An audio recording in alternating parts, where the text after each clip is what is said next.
છોટાઉદેપુરના કાછેલ અને સુરખેડા વચ્ચે eco car અને ટ્રેક્ટર વચ્ચે સર્જાયો અકસ્માત। ઇકો કારમાં સવાર 3 લોકોને પહોંચી ઈજાઓ।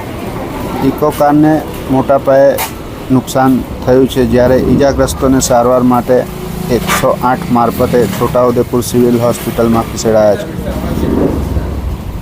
થયેલ એક્સિડન્ટ બાબતે રાહદારીઓના ટોળા જોવા મળ્યા હતા અને ભારે ભીડ એકત્રિત થઈ હતી।